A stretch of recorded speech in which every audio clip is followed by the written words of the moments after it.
Innal hamdalillah nahmaduhu wa nasta'inuhu wa nastaghfiruh. Man yahdihillahu fala mudhillalah wa man yudlil fala hadiyalah. Asyhadu an la ilaha illallah wahdahu la syarikalah wa asyhadu anna Muhammadan abduhu wa rasuluhu amma ba'du.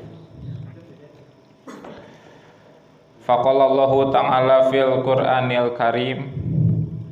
A'udzu billahi minasyaitonir rajim. Ya ayyuhalladzina amanu ittaqullaha haqqa tuqatih wa la tamutunna illa wa antum muslimun.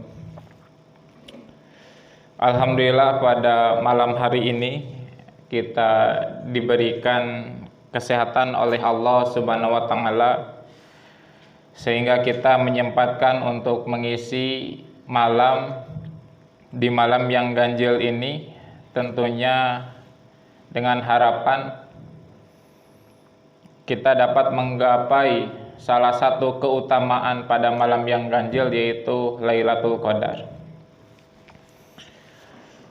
Dari mukadimah tadi kami membacakan salah satu ayat di dalam Quran surat Ali Imran ayat 102, yang dimana jika kita melihat pada ayat tersebut bahwa Allah memerintahkan kepada kita untuk bertakwa dengan sebenar-benarnya takwa kepada Allah Subhanahu wa taala. Jika kita melihat penjelasan para mufasir mengenai takwa itu sendiri, disebutkan faidza taqal abdu robbahu, ketika seorang hamba takwa kepada Allah Subhanahu wa taala, wa dzalika bi tibai awamirihi,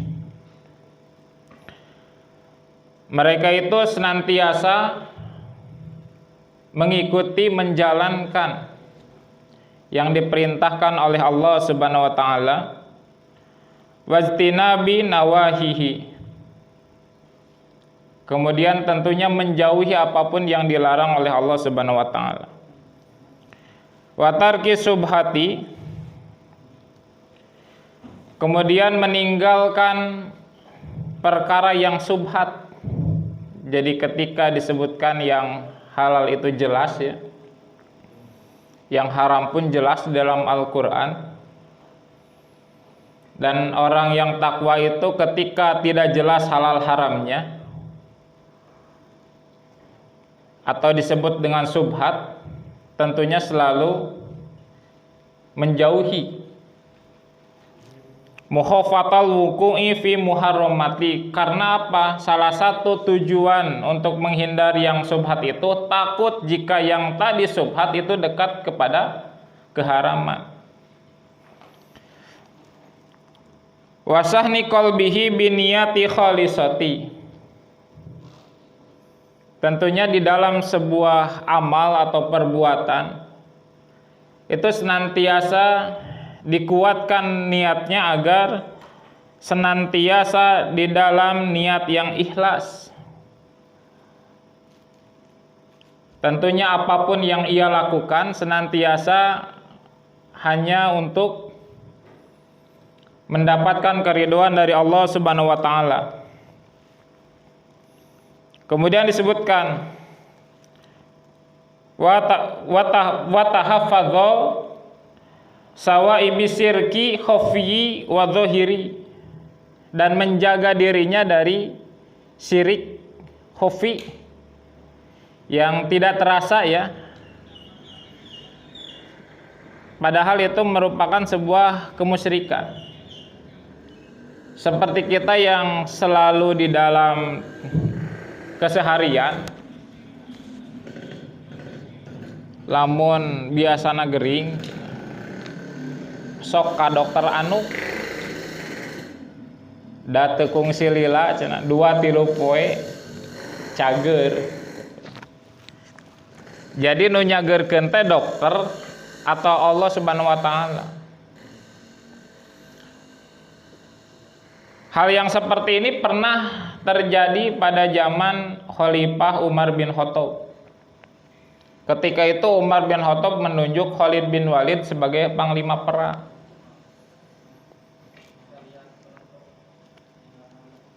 Pada saat itu track record dari Khalid bin Walid itu tidak terkalahkan. Malah sebelum Khalid bin Walid masuk Islam, beliau itu pertama kali perang melawan kaum muslimin ketika perang Uhud, dan itu pun kaum kafir Quraisy menang. Kemudian setelah itu Khalid bin Walid kemudian pada tahun ke-9 masuk Islam, dan setelah Khalid bin Walid masuk Islam pun tidak pernah kalah di dalam perangnya. Yang akhirnya ketika zaman Umar bin Khattab, Umar menunjuk Khalid bin Walid, yang akhirnya muncul dari para sahabat, tenang, panglima perangnya juga Khalid bin Walid, pasti menang gitu. Terdengarlah oleh Khalifah Umar bin Khattab yang akhirnya Khalid diganti. Kenapa diganti? Karena apa? Karena kaum muslimin menganggap bahwa yang memenangkan perang itu adalah Khalid bin Walid. Padahal Allah Subhanahu wa taala. Ini hal yang tentunya sering dilakukan oleh kita, dan ini yang disebut dengan syirik khafi yang tidak terasa, apalagi yang zahir. Nah, ketika manusia itu mencerminkan seperti itu, menunjukkan dia sudah bertakwa.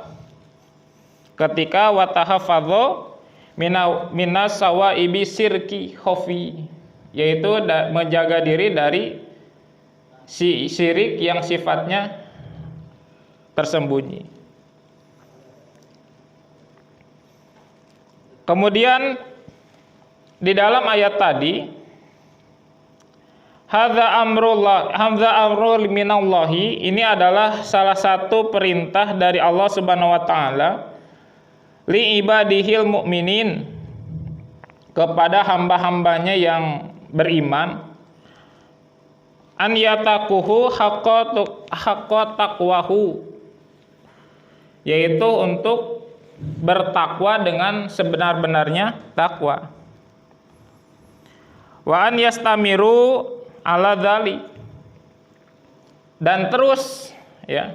Jadi takwanya itu tidak hanya ketika ia membutuhkan satu dua hal sehingga ketakwaannya itu meningkat, kemudian di sisi lain yang akhirnya ketakwaannya menurun.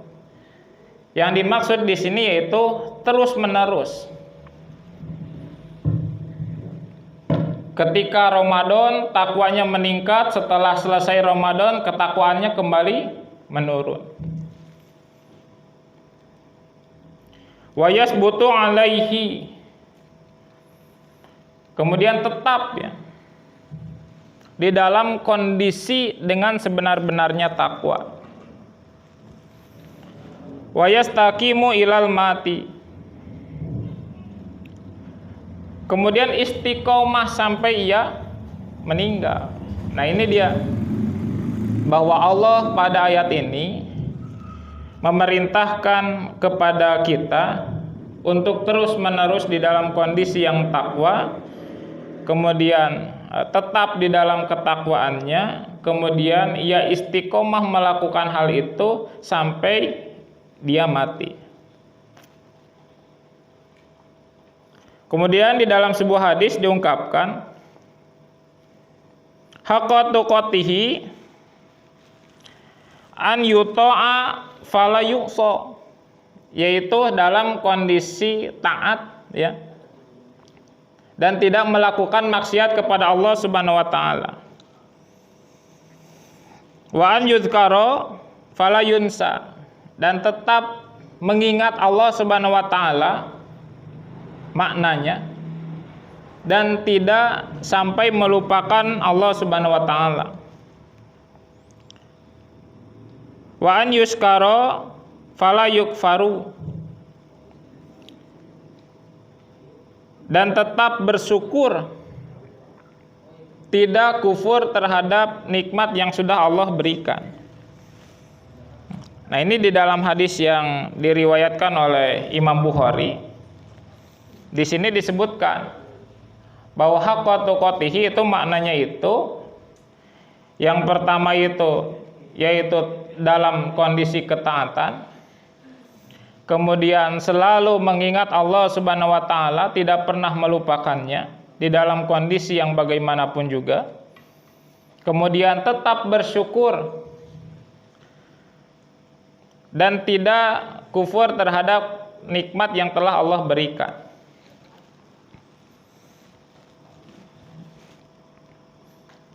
Kemudian di dalam hadis yang lain yang diterima oleh Ibnu Abbas, haqqa tuqatihi an yujahidu fillahi haqqal jihadi, yaitu berjihad di jalan Allah dengan sebenar-benarnya jihad.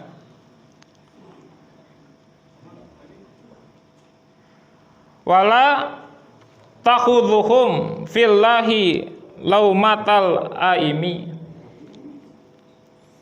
Dan tentunya ketika seseorang ini berjihad, ini tidak akan pernah luntur ya. Tidak akan pernah hilang. Meskipun dengan berbagai macam cacian atau dengan berbagai macam lintangan yang ia hadapi, ia tetap di dalam kondisi yang seperti itu. Wa yaqumu lillahi bil qisti walau ala anfusihim wa abaihim wa ummahatihim. Kemudian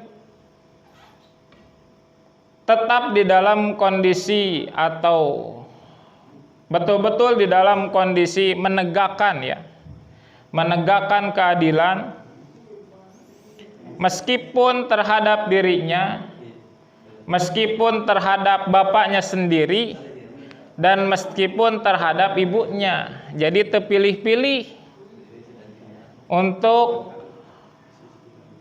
menunjukkan keadilan terhadap siapapun. Pedah ieu mah ka bapakna, pedah ieu mah ka dulurna, ya. Itu maksudnya itu walaupun orang yang terdekat dengan kita pun itu tidak menjadikan diri kita hilang keadilannya. Apalagi terhadap orang lain. Yang digambarkan di sini yaitu meskipun terhadap dirinya, bapaknya dan ibunya. Maksudnya adalah siapapun yang kita harus adili, tidak pandang bulu, harus berbuat adil terhadap siapapun, meskipun adalah orang yang terdekat dengan kita sekalipun. Maka ketika ini dilakukan, ini menunjukkan bahwa haqqa tuqatihi ini bukan hanya sekedar dia betul-betul di dalam ketakwaannya, tapi ia pun menunjukkan hal-hal yang tadi, ketaatan, kemudian dalam konteks keadilan, kemudian dalam konteks jihad, kemudian dalam konteks tetap mengingat Allah dan lain sebagainya.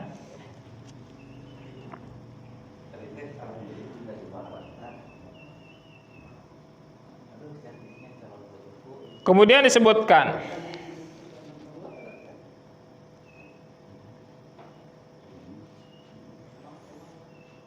istamiru alal Islam wa hafidhu ala da'il wajibati wa tarki munkari. Bahwa tetap di dalam kondisi Islam, kemudian ia menjaga ya, menjaga keislamannya dengan cara melakukan hal-hal yang wajib atau menjalankan hal-hal yang wajib dan meninggalkan hal-hal yang dilarang, kemudian hattal mauti, hingga ia meninggal. Jadi hal-hal yang tadi itu dilakukan bukan 1-2 hari, bukan 1 bulan 2 bulan, bukan hanya dilakukan pada bulan Ramadan saja, tapi harus dilakukan terhadap bulan yang lainnya terus menerus. Sampai kapan? Sampai ia meninggal. Ketika kita hari ini semangat untuk menuntut ilmu, bahkan dari mulai selesai tarawih sampai menjelang sahur, ini tidak hanya di bulan Ramadan saja menunjukkan rasa semangat menuntut ilmu ini, tetapi sampai kapan? Yaitu sampai meninggal.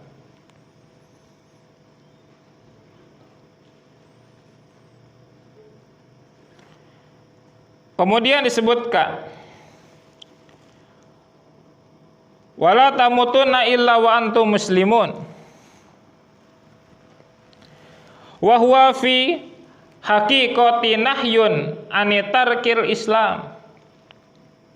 Yaitu pada hakikatnya ayat ini menunjukkan bahwa ada sebuah larangan yang sangat kuat untuk meninggalkan agama Islam. Bahkan disebutkan ta'kidun linahyi anil itaati ahlil kitab. Ayat ini pun menjadi sebuah larangan ya untuk menaati ahlul kitab. Nah, ini dia menjadikan sebuah hal yang baru bagi kita. Ternyata makna haqqa tuqatihi yang Allah sebutkan di dalam Quran surat Ali Imran tadi, ini memiliki makna yang luas. Ketika yang disebutkan adalah takwa, ternyata jika kita cermati tadi dari hadis-hadis yang tadi disampaikan, bukan hanya satu sektor saja dalam segmentasi ketakwaan yang di awal disebutkan mengenai ciri-cirinya, tetapi berbagai macam, bahwa untuk terus-menerus itu bukan hanya ketakwaan saja, tapi jihadnya harus terus-menerus. Tetapi berbuat adilnya harus terus-menerus. Dan ayat itu pun menunjukkan untuk melakukan terus-menerus, melakukan istiqomah di dalam hal-hal yang tadi. Sampai kapan? Yaitu sampai kita diambil oleh Allah Subhanahu wa taala. Dan ini dia yang perlu ditanamkan, bahwa ternyata perintah ini merupakan sebuah hal yang langsung disampaikan oleh Allah terhadap kita sebagai hambanya. Maka dari itu di awal Allah mengungkapkan dengan kalimat ya ayyuhalladzina amanu. Ya. Tidak ya ayuhan nas. Ini menunjukkan khitabun lil jami'i ummati Muhammadin, bahwa yang ditunjuk di dalam ayat itu adalah untuk seluruh umat Nabi Muhammad. Bahkan Ibnu Mas'ud mengungkapkan fa'ariha sam'aka fa innahu khairun ya'muru bihi. Itu merupakan sebuah hal yang mesti kita perhatikan dan betul-betul didengarkan. Karena apa? Ada kebaikan yang dimana Allah perintahkan terhadap kita sebagai umat Nabi Muhammad. Ausarun yanha anhu, dan ada sebuah kejelekan ketika diawali oleh ya ayyuhalladzina amanu ya, yang tentunya harus kita tinggalkan. Ya ayyuhalladzina amanu lima taquluna ma la taf'alun. Ada sebuah kejelekan ketika menampilkan sifat-sifat seperti orang yang munafik. Maka dari itu Allah melarang untuk memiliki sifat seperti itu. Begitupun melalui ayat tadi, haqqa tuqatihi. Ada sebuah kebaikan di mana kita memiliki sebuah ketakwaan. Salah satunya yaitu ketakwaan tadi menjadi salah satu cikal bakal ya. Cikal bakal kita di dalam sebuah perlindungan dari Allah Subhanahu wa taala. Bahkan terakhir Allah mengungkapkan di dalam salah satu ayatnya mengenai keutamaan orang yang bertakwa. Kata Allah disebutkan bahwa untuk orang yang bertakwa di dalam Quran surat Al-Anfal kalau tidak salah ayat 29 ada 3 keutamaan. Yang pertama yaitu Allah akan memberikan furqanan. Furqanan itu dapat membedakan ya yang hak dan yang batil. Bahkan disebutkan hidayatan fi qulubikum tufarriquna bainal haqqi wal batili. Petunjuk di dalam hati-hatimu bahwa Allah akan menunjukkan mana yang hak dan mana yang batil. Au nasron, dan pertolongan. Yufarriqu, untuk membedakan bainal muhiqi wal mubtili, yaitu orang yang membela yang hak dan orang yang membela kebatilan. Dan inilah furqanan ini akan diberikan yaitu kepada orang-orang yang bertakwa. Makanya tidak akan ada cerita jika orang bertakwa itu mengikuti orang-orang yang sesat. Karena apa? Sejak di dunia orang yang bertakwa itu sudah dijamin oleh Allah. Sudah mendapatkan jaminan bahwa orang bertakwa akan mendapatkan perlindungan agar dia mengikuti orang-orang yang bertakwa kembali. Yang kedua, yukafir ankum sayiatikum, yaitu dijauhkan, dihapuskan dari segala macam kesalahan. Ini ada sebuah cerita ketika Rasulullah wafat. Pada saat itu Umar bin Khattab adalah salah satu sahabat yang tidak menerima wafatnya Rasulullah. Paman qala Muhammad qad mata fayaqtulhu, sing saha nu ngomongkeun yen Muhammad teh wafat dipaehan ayeuna keneh kitu. Bari ngajulurkeun pedangna. Pada saat itu tidak ada yang berani untuk langsung mendatangi Umar bin Khattab. Karena saking marahnya Umar bin Khattab ketika mendapatkan kabar bahwa Rasulullah telah wafat dan beliau itu tidak bisa menerima hal itu. Satu-satunya yang dapat melerai dari kemarahan dan kesedihan Umar bin Khattab yaitu Abu Bakar As-Siddiq.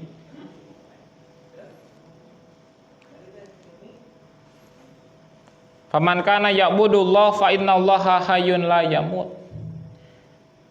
Barang siapa yang beriman kepada Allah bahwa Allah itu akan tetap hidup, kata Abu Bakar, tidak akan pernah mati sampai kapanpun. Faman kana ya'budu Muhammad fa inna Muhammad qad mata. Barang siapa yang percaya kepada kerasulan Nabi Muhammad, sesungguhnya beliau itu sudah meninggal. Karena beliau itu sama manusia seperti kita. Itulah salah satu ungkapan Abu Bakar yang meluluhkan hati Umar bin Khattab. Maka ketika Umar bin Khattab pada saat itu luluh hatinya, beliau dengan menangis dan melemparkan pedangnya. Dan itu adalah cara Allah di dalam menyelamatkan ketakwaan dari Umar bin Khattab. Jangan sampai Umar bin Khattab berbuat dosa karena dirinya sendiri. Maka dari itu Abu Bakarlah salah satu untuk melerai kemarahan Umar bin Khattab tadi.